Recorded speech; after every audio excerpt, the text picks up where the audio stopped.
Зарема Ханум – легендарная певица. С ее творчеством знаком, наверное, каждый крымский татарин.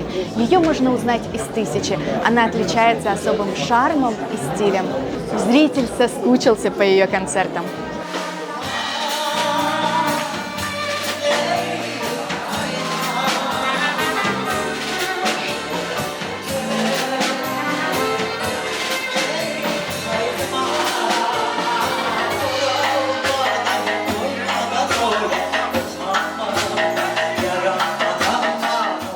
Сама Зарема Ханум – это наша звезда, более 50 лет своими выступлениями освещающая нашу эстраду.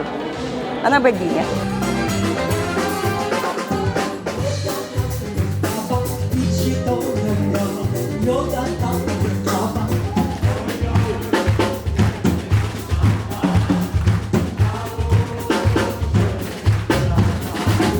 Sağındım. Onlar da beni sağındı galiba. Galiba da pek sağındılar. Bu 30 yılın arasında ben daha çok bir şeyler yapardım. Ama olmadı. Yırlayacak kadar bir daha keyif olsa bir vakit yok demem.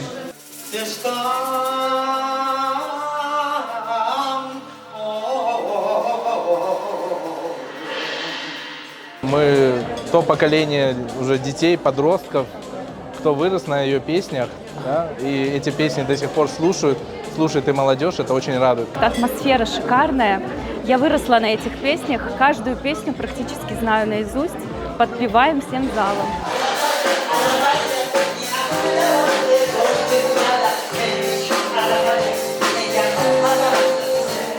Evet, kasvet ettim. Yırlap olar mı yok mu? Çünkü Allah kısmet etse 18'de geliyorum. Ama kuvvetim var. Атмосфера была невероятная. Я была уверена, что зрители, которые придут на этот концерт, каждая песня Заремы Ханум в сердцах этих зрителей. И именно так и произошло. В конце, когда зрители встали под песню «Здравствуй, Крым», прям мурашки по коже, слезы на глазах.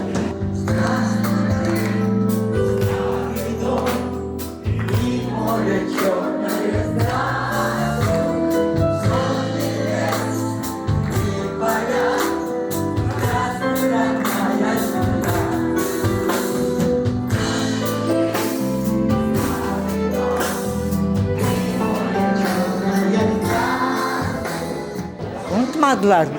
Çünkü bu yerine çok bağlı, herkesin ömrü bağlı.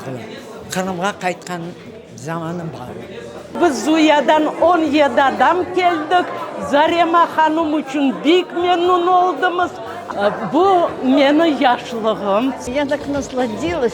Сейчас мне 88, еще 88. Я хочу прожить и слышать эти песни. И чтобы дети слышали, мои внуки, правнуки.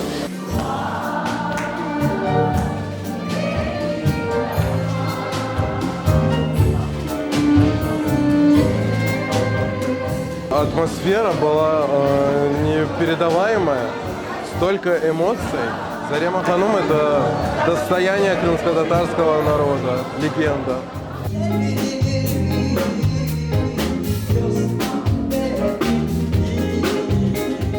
Türk'ünü güzel söyle, sevgi hakkında ne olsa olsun, gözüm o güne Kırım getirip öyle yırlayayım. Bütün sevgimi Kırım'a bağışlayayım. Kırım'a bağışlamak, o halka bağışlamak demek. Suriye'de yaşa almadım, yaşlığıma